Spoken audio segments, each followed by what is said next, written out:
Tiada hentinya suara-suara itu terus terdengar, mengiringi langkah Jasmine. Dia hanya bisa menundukkan kepala, berusaha tetap anggun, tanpa terkecoh. Setelah melewati hari yang menyedihkan baginya, dan canda tawa mereka yang berhasil menusuk relung hatinya. Ditinggalkan sendiri oleh mempelai pria, bahkan harus menghadapi lidah tajam orang-orang yang terus menghina pria yang bahkan sudah tidak ada di tempatnya. Bukankah hal itu sia-sia? Lantas kenapa tidak sedari tadi di saat pria itu berada di sini? Kenapa harus dirinya yang mendengarkan segala caci maki itu, benar-benar tragis. Bisik-bisik penuh hina semakin menjadi, ketika mereka tahu Jasmine menikah dengan pria yang bahkan sangat buruk di mata mereka walau hanya mendengar namanya saja, Stefano Anderson. Ya, dialah putra pertama keluarga besar Anderson. Mari, Nyonya. Terdengar suara pelayan dari arah belakang Jasmine.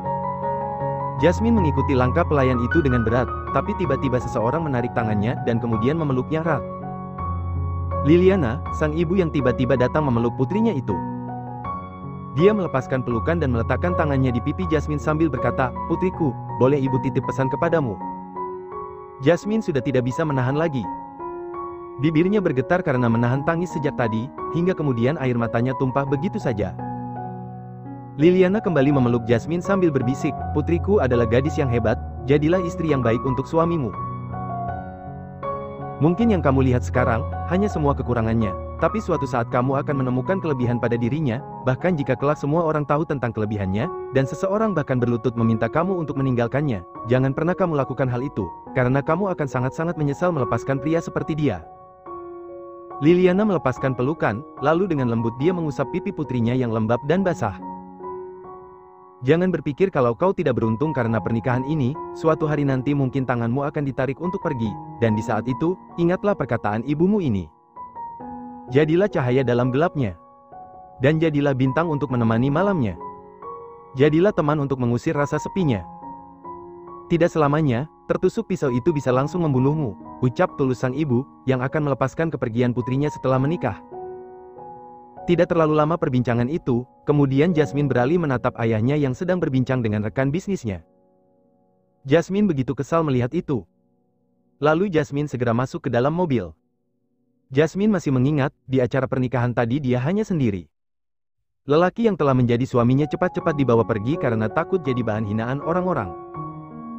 Dia tidak melihat wajah suaminya, bahkan mungkin suaminya juga tidak tahu wajahnya, karena sebelumnya mereka tidak pernah bertemu. Jasmine merasa aneh, ketika mobil itu masuk ke gerbang utama kediaman Anderson, tapi bukannya berhenti tepat di pintu, mobil itu justru terus melaju ke arah belakang kediaman utama. Dapat Jasmine lihat di sisi kanan dan kiri pepohonan yang rimbun menghiasi jalanan. Terlihat mirip seperti hutan, tapi tampak bersih dan terawat. Mereka membawanya semakin jauh masuk ke dalam hutan itu. Hingga hanya ada kesepian yang menghantui. Sebenarnya, Jasmine enggan bertanya, tapi karena dia begitu penasaran, akhirnya dia pun mengeluarkan kata yang sedari tadi ada dalam benaknya. "Kita mau kemana?"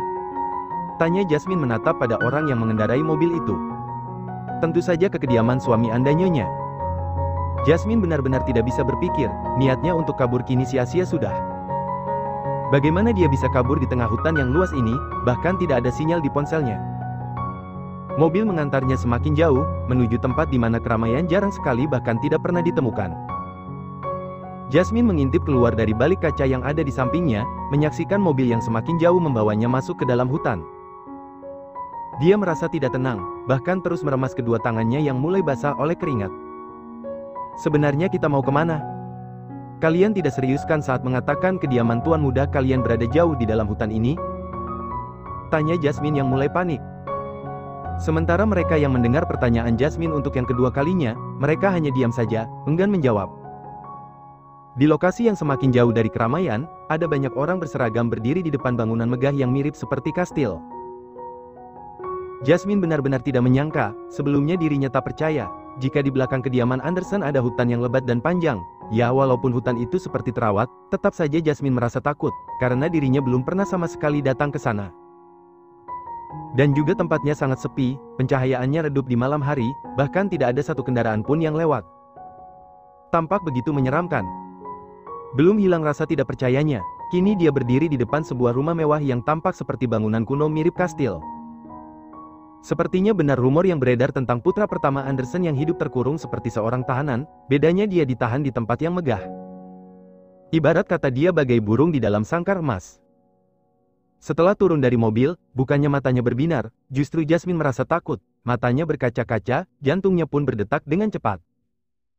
Tidak pernah terbayangkan sebelumnya, bahwa hidupnya mungkin juga akan ikut terkurung bersama pria yang baru saja resmi menjadi suaminya. Bagaimana masa depannya? Bagaimana pendidikannya? Mungkinkah dia harus mengubur semua mimpinya? Semua itu benar-benar membuat dirinya semakin ingin lari dari tempat ini. Seorang wanita parubaya segera berlari menyambutnya dan menunduk dengan sopan. "Selamat datang, Nyonya. Sebenarnya ini di mana?" tanya Jasmine yang masih diliputi rasa penasaran. 3 orang pelayan berseragam hanya menundukkan kepala sopan, tanpa menjawab pertanyaan Jasmine. Dengan keramahan, salah satu di antara mereka mengulurkan tangan, untuk membantu nyonya barunya berjalan menyusuri jalan yang begitu panjang. Wanita parubaya tadi memimpin jalan. Sementara yang lainnya berjalan di belakang Jasmine. Jasmine ragu-ragu mengikuti wanita parubaya itu, mengarahkan pada kamar utama yang terlihat paling besar di rumah ini. Pelayan tadi membuka pintu kamar dan berkata, "Ini kamar Anda, Nyonya." Jasmine masuk ke dalam kamar itu, dia sedikit takjub, ruangan yang besar dan lebar, bahkan ranjangnya begitu empuk.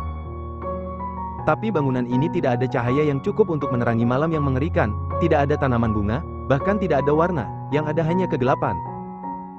"Tunggu, bukankah ini kesempatan yang bagus untukku melarikan diri? Aku punya ide. Yang penting setidaknya aku harus keluar dari tempat ini terlebih dahulu," ucapnya dalam hati. "Maaf, bolehkah aku kembali mobil? Sepertinya ada yang ketinggalan," kata Jasmine semeyakinkan mungkin. "Biarkan kami yang akan mengambilnya, Nyonya," jawab pelayan yang tadi mengantarnya. "Tidak, soalnya ini benar-benar barang pribadiku. Dan bukankah kalian tidak tahu barangnya seperti apa, jadi aku akan mencarinya sendiri," kata Jasmine menolak. "Baiklah Nyonya, kami akan membantu Anda untuk mencari barang yang Anda maksud," salah satu pelayan tadi mengajukan diri. Baiklah terserah kalian saja," ucap Jasmine kemudian melangkah keluar lebih dulu dan beberapa pelayan tadi yang mengantarnya, kini mengikuti di belakangnya menuju mobil yang tadi membawa Jasmine. Sesampainya di mobil, Jasmine berpura-pura mencari barang yang sebenarnya tidak ada. Jasmine terus mencari dan tidak terasa sudah 10 menit berlalu. Kapan orang-orang ini berhenti mengikuti?" gerutu Jasmine. Tak berselang lama setelah mereka terlihat sibuk mencari, Jasmine melepas sepatu dan menentengnya, mengangkat tinggi gaun yang dikenakannya, dan berlari menjauh dari rumah megah yang katanya milik suaminya. "Nyonya muda kabur, cepat katakan pada pengawal untuk menangkapnya," teriak salah satu pelayan tadi. Jasmine terus berlari dan memilih jalan yang sulit dilalui. "Sial, mereka tidak menyerah mengejarku," umpatnya. "Cepat! "Itu dia!" teriak seorang pengawal yang tadi mengejarnya. Jasmine melihat pohon besar, dan dia berlari menuju ke sana untuk bersembunyi. "Nyonya muda pasti ada di sekitar sini. Aku tadi melihatnya berlari ke arah sini. Ayo kita berpencar. Kita harus segera menemukannya, kalau tidak, kita bisa saja dihukum oleh Tuan Muda." Jasmine terkejut mendengar perbincangan para pengawal tadi, apa benar mereka akan dihukum jika tidak menemukannya? Seketika Jasmine merasa simpati membayangkan jika hal itu benar-benar terjadi. Namun tiba-tiba, kakinya yang tanpa alas menginjak ranting pohon hingga berdarah. "Ah!" Jasmine meringis kesakitan. "Itu dia! Di sana, cepat!" Suara pengawal itu terdengar semakin dekat. Jasmine merobek ujung gaunnya, dan mengikatkan pada kakinya yang berdarah. Dia kembali berdiri dan membuang sepatunya. "Cepat! Kejar!" teriak pengawal yang lain. Kemudian Jasmine berlari lagi semakin jauh hingga menemukan sebuah bangunan seperti gudang. Jasmine langsung menerobos masuk karena pintunya sedikit terbuka. Di dalam sana tampak gelap karena pencahayaannya hanya menggunakan sebuah lilin. Dia langsung menutup pintu dengan kedua tangannya, kemudian berdiri membelakangi pintu, dan mengatur nafasnya yang terengah-engah karena sudah cukup jauh dia berlari. "Di mana dia? Bukankah tadi dia berlari ke arah sini?" tanya salah satu pengawal. "Benar, aku juga tadi melihatnya ke sini," ucap pengawal yang lainnya. Suara ribut masih terdengar sangat dekat, membuat jantung Jasmine berdetak lebih cepat. Tidak lama, suara itu menghilang, dan Jasmine pun menghela nafas lega. Tiba-tiba, brak! Suara pintu dibuka dengan kasar. Beberapa menit sebelumnya. Bukankah ini potongan gaunnya, bisik seorang pengawal. Benar, berarti sekarang Nyonya ada di dalam, bisik yang lainnya. Hus, meletakkan jari telunjuk di bibirnya, mengisyaratkan agar mereka tidak bersuara. Mereka pelan-pelan melangkah, dan sambil menghitung 1, 2, 3. Berak. Salah satu membuka pintu sedikit kasar. Para pengawal pun berhasil menerobos masuk dan melihat Nyonya muda sedikit terhuyung ke depan karena posisinya masih di depan pintu. Dia begitu terkejut begitu mereka berhasil menemukannya. Nyonya, ayo kita segera kembali. Sebelum Tuan Muda tahu kalau Anda mencoba melarikan diri. Siapa yang bilang aku melarikan diri?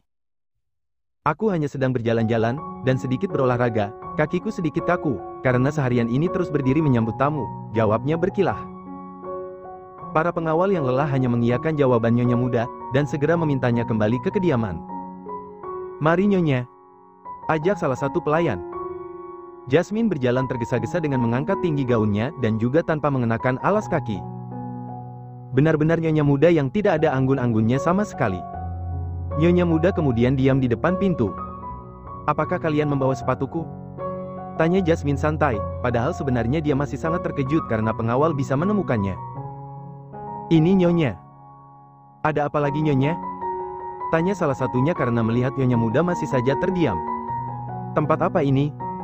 Kenapa tidak ditutup? Nyonya, ini gudang yang sudah lama tidak digunakan dan sudah ditutup, jawab salah satu pengawal yang wajahnya terlihat lelah. Nyonya mari. Tuan muda pasti sebentar lagi akan kembali, kita harus bergegas dan sampai terlebih dahulu darinya, beritahu pengawal yang tangannya sudah gemetar, karena takut tuan mudanya akan tahu tentang kejadian yang baru saja terjadi. Dan mereka semua akan mendapatkan hukuman darinya. Jasmine pun akhirnya mengikuti pengawal itu keluar dari sana dengan langkah gontai. Sesampainya di kediaman, pelayan parubaya yang menyambut kedatangan sebelumnya, berlari tergopoh-gopoh ke arah Nyonya muda. Nyonya, akhirnya Anda kembali, kami benar-benar khawatir, ucapnya dengan nafas tersengal-sengal. Sudah-sudah tidak usah berlebihan seperti itu, aku hanya... Nyonya, bisakah Anda minggir sedikit? Beri jalan untuk tuan muda, bisik seorang pelayan lainnya yang tadi juga menghampirinya. Ceka, kalian jangan coba membohongiku. Selamat datang tuan muda, ucap para pelayan serempak menunduk. Jasmine tertawa dengan kerasnya, wah akting kalian benar-benar bagus, kalian pikir aku akan percaya jika tuan muda kalian ada di sini dengan kalian menunduk seperti itu, kata Jasmine di sela tawanya. Minggir. Satu kata keluar dari suara maskulin yang ada di belakangnya. Dek. Jasmine diam di tempat. Dia membalikkan tubuhnya dengan perlahan, dan hanya menunduk tanpa melihat wajah orang yang ada di depannya. Tangannya sedikit gemetar dan berkeringat, bagaimana jika benar suara tadi berasal dari suara tuan muda yang disebut tadi oleh pelayan?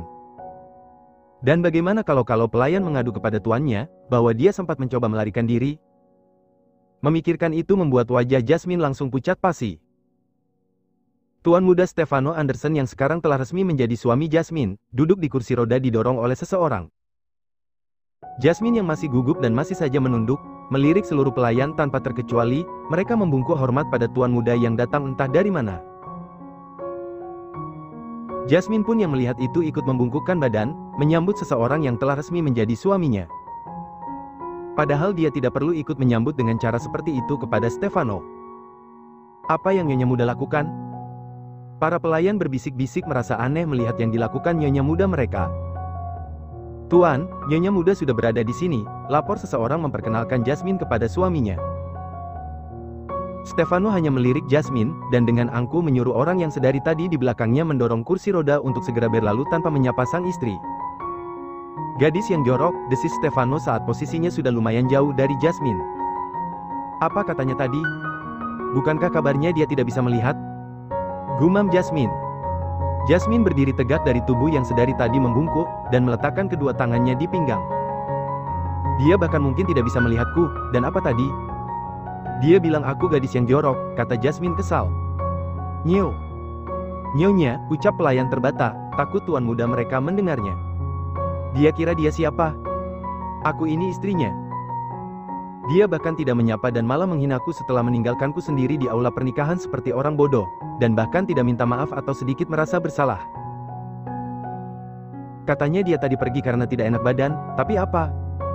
Sekarang bahkan baru pulang setelah keluyuran entah kemana. Dia pikir aku mau menikah dengannya, kalau saja tidak terpaksa. Dasar pria kurang ah. Nyonya, Anda tidak boleh berkata seperti itu tentang suami Anda. Bagaimana kalau tuan muda sampai mendengar apa yang barusan Anda katakan? Tanya salah satu pelayan sekaligus memperingati. Sekarang Anda lihatlah. Pelayan memberikan sebuah cermin yang cukup besar kepada Jasmine. Setelah melihat bayangannya pada cermin itu, ternyata benar apa yang dikatakan suaminya tadi kalau dirinya kotor sekali. Pantas saja dia bilang jika aku jorok. Tunggu. Kenapa tuan muda yang katanya buta bisa melihat tubuhku yang kotor? Tanya Jasmine dalam hati. Pelayan mengiring Jasmine untuk kembali ke kamarnya. Jasmine merasa gugup mengingat ini malam pertamanya. Dia tidak mau tidur bersama orang yang tidak cintai. Apalagi aura pria itu sangat menyeramkan. Tidak. Tidak, Jasmine terus saja menggeleng-gelengkan kepalanya. Jasmine merasa ketakutan sejak tadi, sejak pertama kali menginjak tempat ini. Untung saja, masalah tentang dirinya yang mencoba melarikan diri, tidak ada yang membahasnya sehingga tidak menimbulkan masalah besar. Suara ketukan pintu, terdengar menakutkan di pendengaran Jasmine. Jasmine mengatur nafasnya, menarik dan mengembuskan perlahan. Nyonya, bolehkah kami masuk? Terdengar suara seorang wanita. Jasmine pun menghela nafas lega. Ya, silakan. Dengan terpaksa Jasmine membiarkan mereka masuk. Terlihat mereka masuk membawa nampan yang terdapat baskom dan kotak P3K. Nyonya, biar kami membersihkan dan mengobati luka Anda. Jasmine pun menatap luka pada kakinya. Iya benar, luka ini harus diobati. Gumamnya membenarkan perkataan pelayan tadi. Baiklah. Pelayan pun akhirnya mendekat dan meletakkan baskom yang berisi air hangat dan kotak P3K. Pelayan parubaya tadi kemudian duduk di bawah Jasmine, sementara Jasmine masih duduk diam di ranjangnya. Kemudian pelayan itu mengusap lembut kaki Jasmine dengan kain yang sudah dicelupkan dulu dengan air hangat yang ada di baskom tadi. Ah, ringis Jasmine merasakan perih. Maaf Nyonya, apa itu sakit? Cepatlah. Jawab Jasmine risih, karena posisinya saat ini. Setelah mengobati luka Jasmine, pelayan itu berkata, Nyonya, ini malam pertama Anda dan Tuan Muda. Tuan Muda adalah orang yang pendiam, sebelumnya dia tidak pernah bermain wanita, bahkan dekat dengan wanita lain. Jika ada perkataan Tuan Muda yang kasar, harap Anda memakluminya, sebenarnya Tuan Muda adalah orang yang baik. Mendengar itu Jasmine justru tertawa dalam hati dan berkata, bagaimana mungkin orang yang banyak kekurangan bermain wanita, lucu sekali. Bahkan jika dekat dengannya saja wanita-wanita itu mungkin akan lari karena ketakutan. Anda tidak perlu takut pada suami Anda Nyonya, ucap Bibilu, pelayan yang sedari tadi berbicara dan mengobati lukanya. Dia seakan tahu apa yang ada di pikiran Jasmine. Siapa yang tidak takut kepada orang yang bahkan dari nada suaranya saja terdengar mengerikan. Bahkan tadi saja Jasmine tidak berani melihat wajahnya. Nyonya, sekarang Anda bersiaplah, mandi dan pakailah pakaian yang wangi dan rapi dan sambutlah suami Anda.